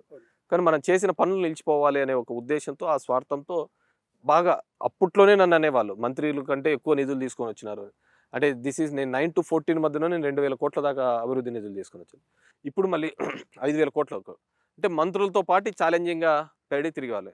అప్పట్లో అయితే ఫైల్ సంఖ్యలో పెట్టుకొని తిరిగి చేసుకోవాల్సిన పరిస్థితి. ఇప్పుడు అంతా ఈ ఫైలింగ్ ఇవి. ఇప్పుడు పర్సువెన్స్ ఇంకా ఇప్పుడు బడ్జెట్ చాలా కన్స్టెంట్ ఉండేది బికాజ్ ఇది. అప్పట్లో అట్లా లేదు. సో ఆ విధంగా ఉన్నప్పుడు కూడా తీసుకొని వచ్చి డెవలప్మెంట్ అనేది తీసుకొని మా ఐడెంటిటీ తీసుకుని జరిగింది. సో వచ్చిన తర్వాత this is my 18th year. నేను 18 సంవత్సరాలు అవుతుంది నేను రాజకీయాల్లోకి రావడం జరిగింది. I'm 45 years. సో వచ్చిన ప్రతిసారి కూడా నా ఐడెంటిటీ ఇక్కడ ఏదో ఒకటి ఎస్టాబ్లిష్ చేయాలి, అది కేతిరెడ్డి వల్లనే జరిగింది అని చూపించాలనే ఒక స్వార్థంతో మోర్గా చేయడం. ఇప్పుడు ఉన్న ఎమ్మెల్యేలలో నాకంటూ ఒక ఐడెంటిటీ ఎలా ఉందో, సో నేను చేసే పనులు కూడా ఆ విధంగా కనపడాలనే దాని మీద ఇది చేసుకుంటూ పోవడం జరిగింది. సో దీనిలో వేరే నాకున్న టైంని ప్రొఫెషన్కి పర్సనల్కి నీట్గా డివైడ్ చేసుకొని నేను వర్కౌట్ చేసుకుంటున్నాను. కాబట్టి అసలు బేసిక్గా మీది నాన్నగారు ఉన్నప్పుడు తెలుగుదేశం ఫ్యామిలీ కదండి? అట్లే లేదు, మాది మొదటి నుంచి వైఎస్ఆర్ ఫాలోవర్స్ అంతే. దాంట్లో పార్టీలకు సంబంధం లేకుండా మొదటి నుంచి మాకు మా గ్రామం తిమ్మంపల్లి ఎలనూరు మండలం వస్తుంది. ఇప్పుడు రిజర్వ్ టు సింగనమల. సో మా నాన్న వాళ్ళ నాన్న సమితి ప్రెసిడెంట్ రామిరెడ్డి అని. అప్పటి నుంచి పొలిటికల్ సిస్టంలో ఉన్నాము. సో దాని తర్వాత మాకు పులివెందుల 7 కిలోమీటర్లు బార్డర్. సో మా నాన్నమ్మది పులివెందుల లింగాల మండలంలో వెల్దన్లు అనే ఊరు అనమాట. అప్పటి నుంచి కూడా వైఎస్ఆర్ ఫ్యామిలీతో బాగా అటాచ్డ్. అంటే ఇంక్లూడింగ్ మా నాన్న వాళ్ళ మ్యారేజ్కి కూడా వచ్చిన సందర్భం. అంటే అతను డాక్టర్గా ఉన్నప్పటి నుంచి కూడా మా ఫ్యామిలీకి బాగా అటాచ్ వైఎస్ఆర్. సో ఈ గ్రూప్ పాలిటిక్స్ జరుగుతున్నప్పుడు అప్పుడంతా గ్రూప్ పాలిటిక్సే కదా. విజయభాస్కర్ రెడ్డి వర్గం, జనార్దన్ రెడ్డి వర్గం, రాజశేఖర రెడ్డి వర్గం, చెన్నారెడ్డి వర్గం, ఈ గ్రూప్ పాలిటిక్స్ ఉన్నప్పుడు మేము వైఎస్ఆర్ ఫ్యామిలీ సైడ్ మొదటి నుంచి ఉండడం జరిగింది. 94లో అప్పుడు విపరీతమైన తెలుగుదేశం గాలిలో మాకు టికెట్ కూడా, మేము వైఎస్ఆర్ గుంపులో ఉన్నప్పుడు కూడా మాకు టికెట్ ఇప్పలేకపోయినారు రాజశేఖర రెడ్డి బికాస్ ఆఫ్ ఆ గ్రూపిజంలో. అంటే అప్పుడు పీసీసీగా సిఎల్పిగా 26 మందే గెలిచారు. We lost here by 1200 votes. అంత స్వింగ్లో ఇండిపెండెంట్గా ఏ టికెట్ వచ్చినా మేము గెలిచిపోయేవాళ్ళం. ఇండిపెండెంట్గా 1200 votes మేము వీ లాస్ట్ ఎలక్షన్ ఇక్కడ. సో దాని తర్వాత తెలుగుదేశం టెన్యూర్ ఏర్పడింది. మాకు పొలిటికల్ రైవలరీస్ అప్పుడున్న గ్రూప్ రాజకీయాల్లో జేసీ ఫ్యామిలీ మొదటి నుంచి కూడా జేసీ ఫ్యామిలీతోనే రైవలరీస్ ఉంది. సో ఆ రైవలరీస్ ఉన్నప్పుడు రాజశేఖర రెడ్డి గారు ఎలా చెబితే అలా చేసేవాళ్ళం. ఓకే. టీడీపీకి పోమంటే టీడీపీకి పోయినా, దీనికి పోమంటే దీనికి పోయినా, దీనికి రమ్మంటే దీనికి, అట్లా జరుగుతూ పోయినది ఆ రోజున్న గ్రూప్ రాజకీయాలు. అంటే నాన్నగారి హత్య జరిగిన రోజు యాక్చువల్లీ ఆ బ్రేకింగ్ న్యూస్ నేను కూడా ఫాలో అయ్యాను. ఆ రోజు న్యూస్ కూడా కవర్ చేశాను కాబట్టి నాకు ఐడియా ఉంది. తాడిపత్రి బస్ స్టాండ్లో అనుకుంటా బహుశా రైల్వే స్టేషన్లో హత్య జరిగింది. సో ఆ సందర్భంలో వచ్చింది ఏంటి అంటే తెలుగుదేశం పార్టీ నేత అవును, exactly. I come to that. 94లో ఓడిపోయిన తర్వాత 99లో మళ్ళీ ఎమ్మెల్యేగా అయినాడు. కాంగ్రెస్లో ఎమ్మెల్యే అయినాడు 99 to 2004. సో అయిన తర్వాత మాకు ఉన్న దాని మీద ఎప్పటి నుంచి ఒక కసి, వాళ్ళని ఓడించాలా అనేది మా ఇది అనమాట. దాన్ని దృష్టిలో ఉంచుకొని అప్పటికి మా నాన్నకు renal problem, kidney problem, high diabetic kidney problem ఉంది. Is about to go to renal transplant, kidney ట్రాన్స్ప్లాంట్కి వెళ్ళాలి. సో ఆ ఎలక్షన్స్లో 2004లో we contested from Telugu Desam from Tadipatri. Being a Congress MLA 99 to 2004 ఉన్నప్పటికీ కూడా వాళ్ళని ఎట్టి పరిస్థితుల్లోనూ ఓడగొట్టాలా అనే ఉద్దేశంతో, సో ఇంక ఎమ్మెల్యే ఏదైతే అయిపోయినామా ఇంకా నెక్స్ట్ టార్గెట్ వాళ్ళే అనే ఉద్దేశంతో అక్కడ పోయి కంటెస్ట్ చేయడం జరిగింది 2004లో. కంటెస్ట్ చేసిన తర్వాత వైఎస్ఆర్ గారి స్వింగ్, కాంగ్రెస్ గాలి బాగా ఉండే 2004లో ఫస్ట్ టైం అయినప్పుడు YSR garu. We lost the election by 5,000 votes. అక్కడ అంత స్వింగ్ లో నాన్నగారు తెలుగుదేశం పార్టీ నుంచి పోటీ చేశారు, జేసీ దివాకర్ రెడ్డి కాంగ్రెస్ నుంచి పోటీ. So we lost by 5,000 votes. అప్పుడు ఏదో చిన్న గొడవలు అన్నీ జరిగి ఓడిపోయిన తర్వాత ఇమ్మీడియట్గా 5 ఆ ప్రాంతంలో ద ట్రాన్స్ప్లాంటేషన్ డన్. మా నాన్నకు కిడ్నీ ట్రాన్స్ప్లాంటేషన్ మా అత్తనే ఇచ్చింది, నాన్న సిస్టర్ ఇచ్చింది. అది కూడా ఫెయిల్యూర్ అయింది. కిడ్నీ ట్రాన్స్ప్లాంట్ ఫెయిల్ అయింది. That the part of surgery టైప్లో హైపర్ టెన్షన్, బీపీ అవన్నీ కంట్రోల్ కాక అది ఫెయిల్ అయిపోయి నియర్లీ 1 year దాకా హాస్పిటల్లోనే స్పెండ్ చేసినారు. 4 రీనలు అంతగా ఉండరు అనమాట. Is tough guy. స్పెండ్ చేయడం జరిగింది. స్పెండ్ చేసిన తర్వాత మేము కాంగ్రెస్ పార్టీలోకి, అంటే మాకున్న అనుబంధంతో వైఎస్ఆర్తో కాంగ్రెస్ పార్టీలోకి మళ్ళీ వస్తాడు ఇతను, మళ్ళీ వస్తే మళ్ళీ ఇవన్నీ అవుతాయి, సూర్యుడు వస్తే మళ్ళీ ఇబ్బంది అవుతుందని చెప్పేసి హీ వాజ్ అలోన్. మా అమ్మ వాళ్ళు షిరిడీకి వెళ్ళారు, మేము హైదరాబాద్లో ఉన్నాము. హీ వాజ్ ట్రాన్స్ప్లాంట్, అంటే ఒకరి చెయ్యి పట్టుకోలేనిదే కూడా నడవలేని పరిస్థితి మా నాన్న. ఒకరి చెయ్యి పట్టుకుంటే కూడా నడవలేని పరిస్థితి. సో మళ్ళీ వస్తే మళ్ళీ ఇబ్బంది అవుతుందనే సందర్భంలో నాన్నను రైల్వే స్టేషన్లో మర్డర్ చేయడం జరిగింది. సో అది అయిపోయిన కపుల్ ఆఫ్ మంత్స్కి మళ్ళీ వైఎస్ఆర్ గారు పిలిపించి, సరే ఇంక ఈ ఫ్యాక్షన్ని ఇక్కడికి క్లోజ్ చేస్తాము, వద్దు ఇంకా జరిగినదంతా గతానికి అంతా, అంటే నెక్స్ట్ జనరేషన్కి అవన్నీ ఉండకూడదు అనే ఉద్దేశంతో తీసుకొని వచ్చి నన్ను ఇక్కడికి తీసుకొని రావడం జరిగింది. మీరు అంటే నాన్నగారి హత్య, నాన్నగారు అప్పట్లో సరే అప్పుడు గొడవలు, ఇక్కడున్న ఫ్యాక్షనిజం, ఇవన్నీ ఈ ఫ్యాక్షన్ గొడవలో నాన్నగారిని కోల్పోయిన పరిస్థితుల నేపథ్యంలో మీరు కంప్లీట్ ఆ ఫ్యాక్షనిజానికి దూరంగా ఉన్నారా? అవును, దెర్ ఇస్ నో, అంటే ఆ వ్యవస్థనే పూర్తిగా విశ్వసించకుండా, అంటే మా నాన్న ఎప్పుడు అనేవాళ్ళు, వి నో హిమ్ వెరీ, చూసేవాళ్ళం. ఎప్పుడు కూడా ఒక హ్యాపీ లైఫ్ కానీ సాటిస్ఫాక్షన్ లైఫ్ అని కానీ అలా ఉండేది కాదు. హీ లాస్ట్ పర్సనల్ లైఫ్ కూడా తను వదులుకోవాల్సిన పరిస్థితి. పొలిటికల్గా కూడా రోజు ఏదో ఒక ఇబ్బందులు. అంటే మేము చిన్నప్పటి నుంచి చూసేవాళ్ళం. మాకు దివాకర్ రెడ్డి అట్టు ఉండేవాళ్ళం, వాళ్ళు బాంబులు వేసుకునేవాళ్ళు, రాళ్ళు వేసుకునేవాళ్ళం. మేము ఆ మధ్యలో కూడా సైకిళ్ళలో పోయేవాళ్ళం. సంజీవ్ నగర్ అనే ఏరియాలో మా ఇండ్లుకు వాళ్ళ ఇంటికి అంత దగ్గరలో ఉన్నా కానీ మేము ఆ విధంగా వెళ్ళేవాళ్ళం. సైకిళ్ళలో కూడా వెళ్ళేవాళ్ళం, వాళ్ళు రాళ్ళు వేసుకుంటారు. అంటే వినేవారు, వి సా పర్సనల్లీ హౌ వాళ్ళకున్న ఇబ్బందులు కావచ్చు.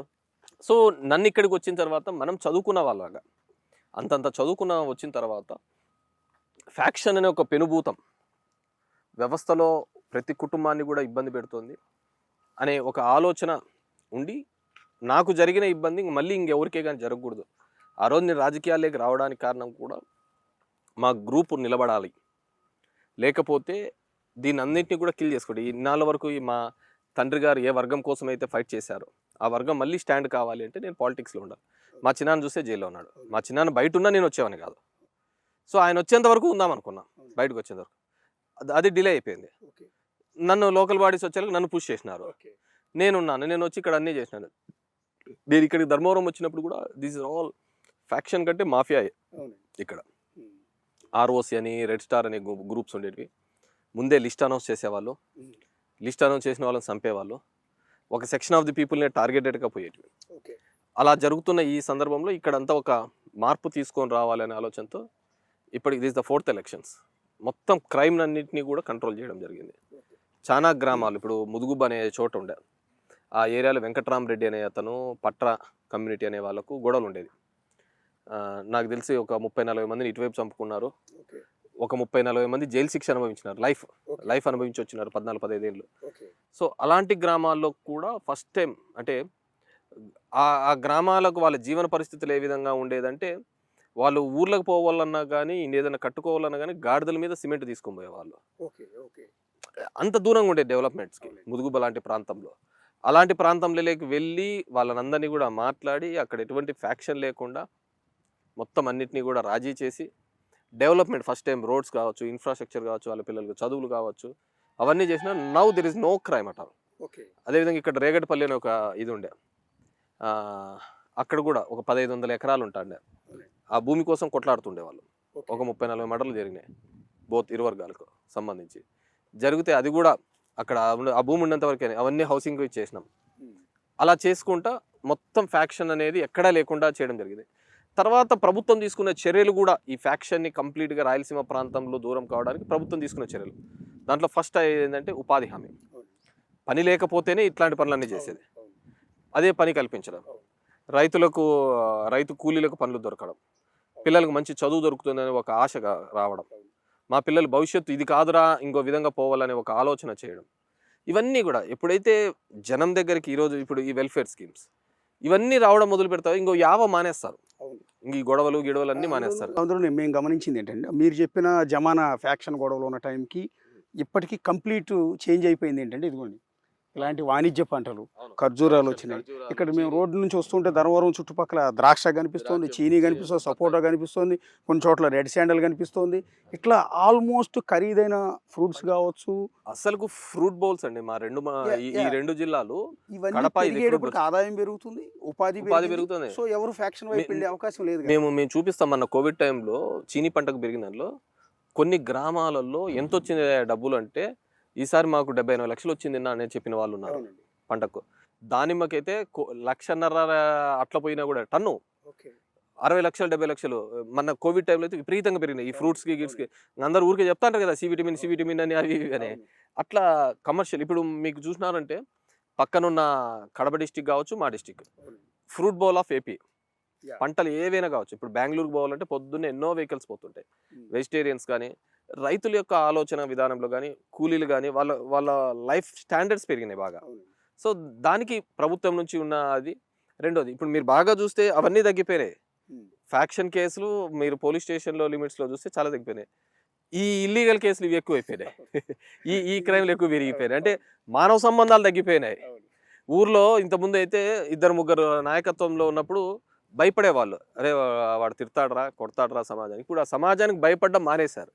రెండు ఎక్స్ట్రీమ్స్ జరిగిపోయినాయి. ఇంతకుముందు సొసైటీకి భయపడేవాళ్ళు, ఇప్పుడు సొసైటీకి భయపడాలి. ఎవరు విచ్చలు పెడతారో వాళ్ళకి.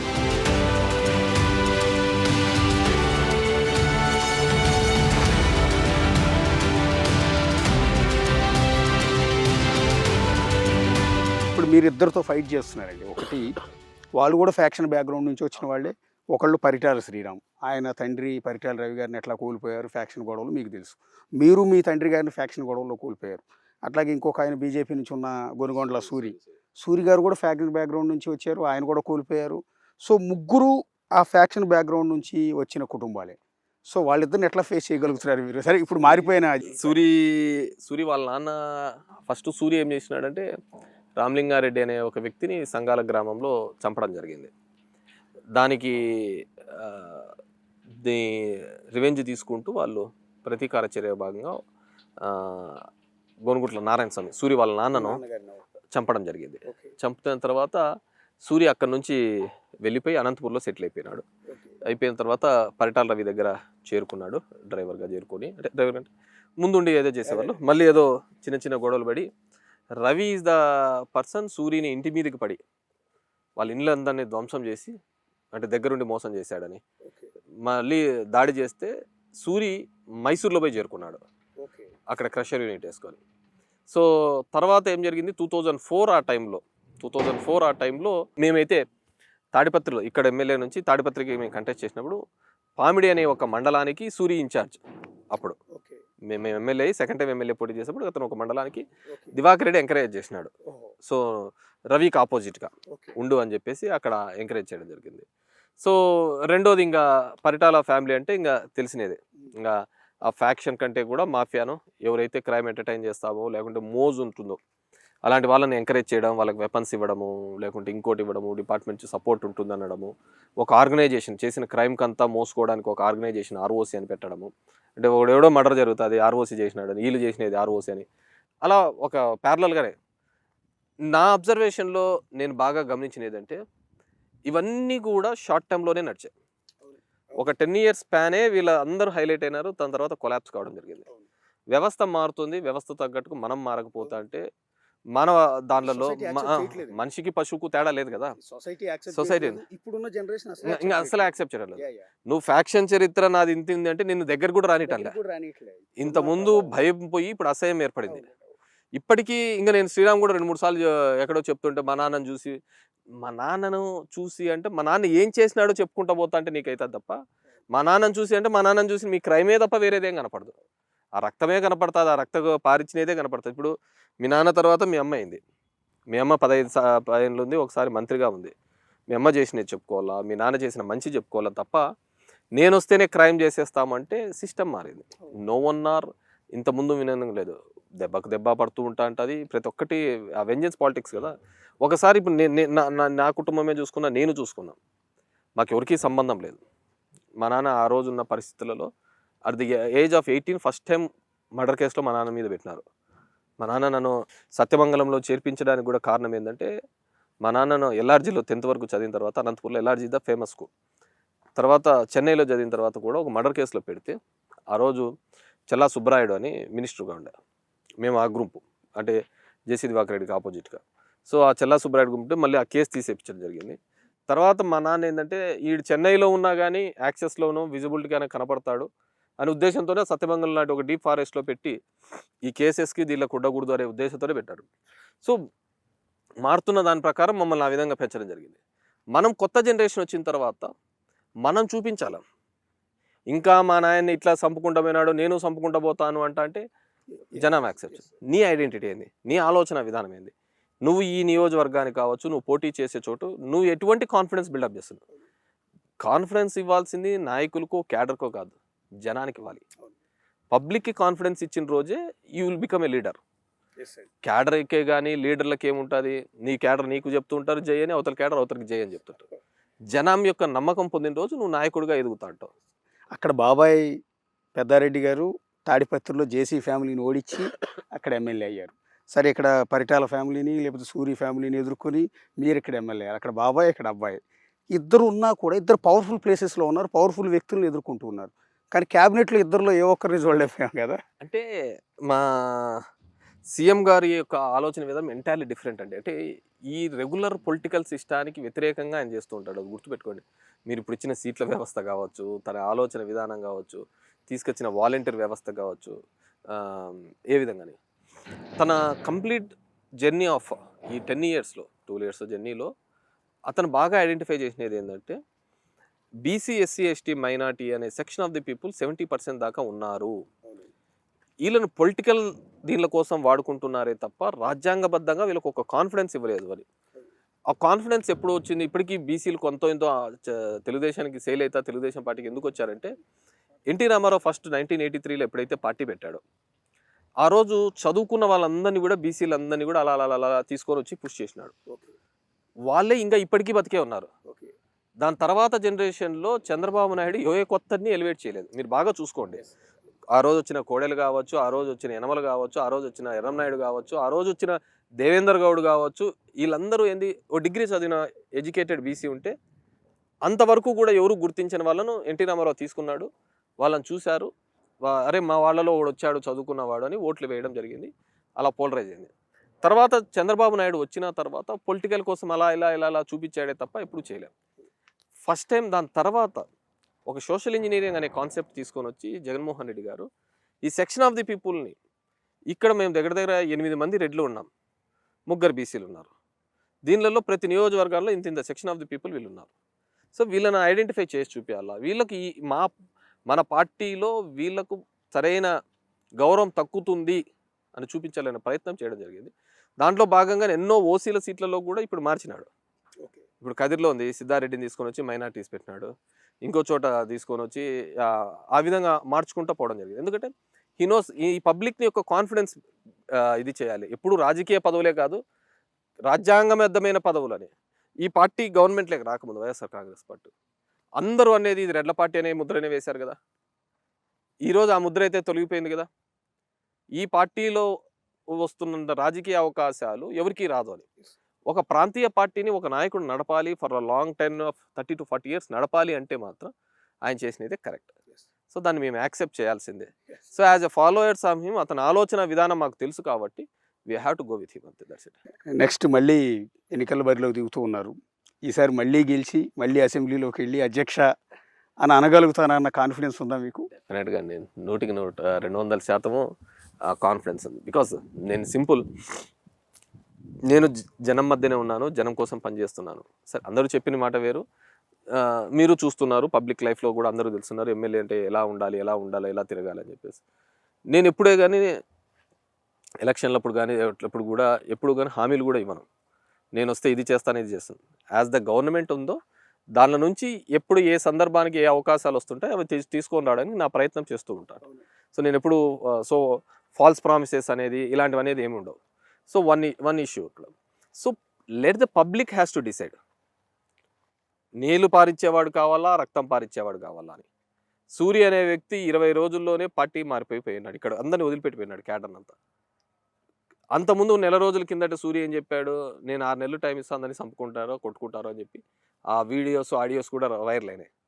అలాంటిది అతను వెళ్ళిపోయినా కానీ, అక్కడ నాయకత్వం లేకపోయినా కానీ, మేము ఎవరినే కానీ ఇబ్బంది పెట్టకుండా ఎవరివన్ అంటే నాకు ఇక్కడ ఎవరు శత్రువులు లేరు. నేను I'm fresh to this constituency. నేను ఎవరిని శత్రువులను పెంచుకోదలుచుకోలేదు, కావాలని కోరుకోలేదు, నాకు మోజు లేదు. సో కావాలనుకున్నప్పుడు అందరికీ అన్ని విధాలుగా ఇది చేయాలి, మార్పు అనేది వస్తుంది, ఈ రోజు కాకుంటే రేపైనా వస్తుందనే ఆలోచనతో చేసిన. So I did in welfare, development, availability, accessibility, అన్ని విధాలుగా కూడా నేను అందరికీ కంఫర్ట్ జోన్లోనే ఉన్నాను. సో నన్ను వదిలిపెట్టేసి ఇంకోని తీసుకొని రావడం వల్ల వాని నెత్తికి రుద్దుకొని చేసుకోవాల్సింది తప్ప వేరే లేదని జనాలకు తెలుసు. Because there background is like that. ఇప్పుడు శ్రీరామ్ మాట్లాడే ప్రతి మాటలో నేను వస్తే పొడుస్తానని, తెలుగుదేశం పార్టీ విధానం కూడా. ఇప్పుడు ఒక రెడ్ బుక్ అన్నాడు, పాదయాత్రలో చేస్తే సమస్యల మీద ప్రస్తావన, సమస్యల గురించి ప్రస్తావన లేకుండా రెడ్ బుక్ అని దీంట్లో పేర్లు రాసుకున్నాని, వచ్చే సంపుతానని, ఇంకేదేదో చేస్తానని, యువతకంతా మీరు అన్నీ పెట్టుకునేది ఏంది, 10 కేసులు ఉండాలి, మినిమం 16 కేసులు ఉండాలా, 17 కేసులు. ఒక ముఖ్యమంత్రి కొడుకు లేకుంటే భవిష్యత్తులో ముఖ్యమంత్రి కావాలి అనుకున్న ఆలోచన విధానం నీలో ఉన్నప్పుడు that's not the message that you need to give. జనాలకు అది ఇవ్వకూడదు కదా. నువ్వు కేసులు పెట్టుకుంటే నీకు పోర్ట్ఫోలియోని ఇంకా వారికి రౌడీ షీట్ వస్తుంది, జీవితాంతం నీ ఎంబడే తిరుగుతా కూర్చోవాలా.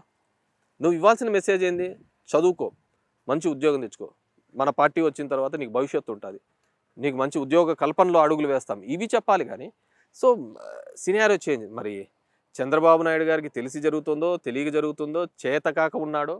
ఎందుకంటే అతను ఎప్పుడు ఆ విధంగా చెప్పేవాడు కాదు. అతని ఆలోచన రే చూసుకుందాం పీసుకుందాం పాపం అలా చెప్పేవాడు కాదు. ఏదున్నా కానీ ఒక లైన్ మధ్యనే, కాన్స్టిట్యూషన్ మధ్యనే ఉండే రకంగా ఉండేవాడు. కానీ ఇప్పుడు ఆ ఫ్రస్ట్రేషను ఏదో కానీ గీత దాటేసినాడు, ఇది దాటేసినాడు. ఇప్పుడు పబ్లిక్ హ్యాస్ టు డిసైడ్. ప్రతి ఒక్కరికి తెలుసు శ్రీరామ్ అనే వ్యక్తి వస్తే ఊర్లలో గొడవలు అవుతాయని, ఊర్లలో గొడవలు పెడతాడని. అతనికి ఇష్టం ఉన్నా లేకున్నా, ఎవడైతే ఇన్నాళ్ళు మాకు అంటే గొడవల్ని ఎంకరేజ్ చేసే వ్యక్తి వచ్చినాడంటే ఖచ్చితంగా చేస్తారు. అదేవిధంగా సూర్య అనే వ్యక్తి వస్తే, ఇతను ఇప్పుడు పెట్టినాడయ్యా మళ్ళీ ఓడిపోతే కానీ మళ్ళీ వెళ్ళిపోతాడు మా కేలా అనే ఆలోచన విధానం కూడా ఉంది. మనం అంటే పొద్దులేసిన నుంచి తిరుగుతూ ఉంటాం, యాక్సెసిబిలిటీ ఉంటా ఉంటాము. ఎటువంటిది కూడా ఒక వెల్ఫేర్ అనే కాదు, ఏ చిన్న పని ఉన్నా కానీ, ఏ చిన్న సమస్య వచ్చినా కానీ కేతిరెడ్డి ఉన్నాడు అనేది జనాలకు నమ్మకం. ఇప్పుడు మాకు మొన్న బాక్రాపేటలో ఒక బస్సు యాక్సిడెంట్ జరిగా, ఒక బస్సు పోతుంటే 50 మంది రోల్ అయిపోయి చనిపోయి 10 మంది చనిపోయినారు. నాకు 6:30కి వచ్చా విజయవాడ నుంచి, వస్తాను తెలుసు మళ్ళీ 7:30.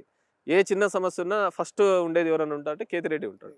వీళ్ళు ఎవరు ఉండరు, వీళ్ళు ఎవరు కానీ జనాలకు దొరకరు, జనాలకు ఉండరు. నేను సింపుల్గా అయినా పోతానా నన్ను ఇదే ఉండదు. వీళ్ళు 10 బండ్లు ఉంటే తప్ప వీళ్ళు కదలలేరు. భయం. ఎందుకు భయము? పాపం వీళ్ళని వెంటాడుతుంది. మనం ఏమీ చేయలేదు కదా. ఇప్పుడు నాది ఫ్యాక్షన్ బ్యాక్గ్రౌండే, కానీ అది వద్దనుకున్నా కాబట్టి సింపుల్గా నేను తిరగలుగుతున్నాను. వాళ్ళు అలా తిరగమనండి, నేను తిరిగినట్టు వాళ్ళకు సూర్య వచ్చినా అనంతపురంలోనో 20 బండ్లు వేసుకొని రావాల్సిందే, శ్రీరామ్ వచ్చినా వాళ్ళ ఊరి దగ్గర నుంచి 20 బండ్లు వేసుకొని రావాల్సిందే. ఇక్కడ వాళ్ళు ఎవరు రారు. ఇక్కడ ఎవరని అంటే నేను ఒక్కనే ఆ టాప్లెస్ బండి వేసుకొని తిరుగుతూ అంటాను, నైట్ డ్రెస్ ప్యాంట్లు వేసుకొని ట్రాక్లు వేసుకొని తిరుగుతూ అంటాను. అంటే నాకేం థ్రెట్ లేదు. ఎందుకు థ్రెట్ లేదంటే నేను ఎవరికి అన్యాయం చేయలేదు, మనకు చేయాలని ఆలోచన లేదు కాబట్టి ఐఎమ్ వెరీ ఫ్రీ అనమాట. వాళ్ళకు ప్రతిదీ భయంతోనే బతకాల్సిన పరిస్థితి, మనకు ఆ పరిస్థితి. As I told you, there should be some professional life, ఇది లైఫ్. ఈ రెండింటిని కూడా కేటగరైజ్ చేసుకొని లైఫ్ని హ్యాపీగా లీడ్ చేసుకోవాలనే ఆలోచనతోనే ఇది చేసుకున్నాం. వాళ్ళిద్దరిలో ఎవరు ప్రత్యర్థి అనుకుంటున్నారు మీరు? అంటే ఇది అసందర్భం, మిమ్మల్ని అడగకూడని ప్రశ్న. వీళ్ళిద్దరిలో ప్రత్యర్థి ఇప్పుడు ఎవరికి సీట్ అనేది గ్యారంటీ, క్లారిటీ లేదు యాక్చువల్లీ. పట్టాభి శ్రీరామ్కి టీడీపీ నుంచి ఇస్తారా, లేదా పొత్తు పెట్టుకుంటే బీజేపీ నుంచి సూరికి ఇస్తారని క్లారిటీ లేదు. నేనేమంటానంటే వీళ్ళిద్దరిలో ఎవరైతే మీకు సమూజీ అనుకుంటున్నారు? క్లారిటీ లేదు, కానీ వాళ్ళలో వాళ్ళ క్లారిటీ ఉంది. 100 కోట్లు ఎవడైతే పార్టీకి ఇస్తాడో వానికి టికెట్ అని వాళ్ళే చెప్పుకున్నారు. సూరి అదే మాట చెప్పినాడని చెప్పి శ్రీరామే చెప్తున్నాడు. సో శ్రీరామ్కి ఇంత డబ్బులు ఇచ్చేసి మెయింటైన్ చేసుకుంటాను, పార్టీకి 100 కోట్లు ఇస్తాను అనేది వాళ్ళ ఆర్గ్యుమెంట్ ఒకటి. రెండో ఆర్గ్యుమెంట్ ఏంటంటే ఇంటికి 2 టికెట్లు ఇవ్వము, ఇంటికి 2 టికెట్లు ఇవ్వము కాబట్టి ఇది అని వాళ్ళు ఏదో పడుతున్నారు. వాళ్ళలో ఎవరు ఇది అని చెప్పేసి మై ఓన్లీ టార్గెట్ ఈజ్ నేను 60% ఆఫ్ ది ఓట్ షేర్ తెచ్చుకోవడానికి నా ప్రయత్నం. దానిలో నేను ఎంత వీలైతే అంతగా ముందుకు పోవడానికి నా ప్రయత్నం చేస్తున్నాను. ఇది ధర్మవరం ఎమ్మెల్యే కేతిరెడ్డి వెంకటరామరెడ్డితో నేనే ఎమ్మెల్యే. మరొక నాయకుడితో మరొక నియోజకవర్గం నుంచి మళ్ళీ కలుగుతాం. అంతవరకు signing off. This is Ashok.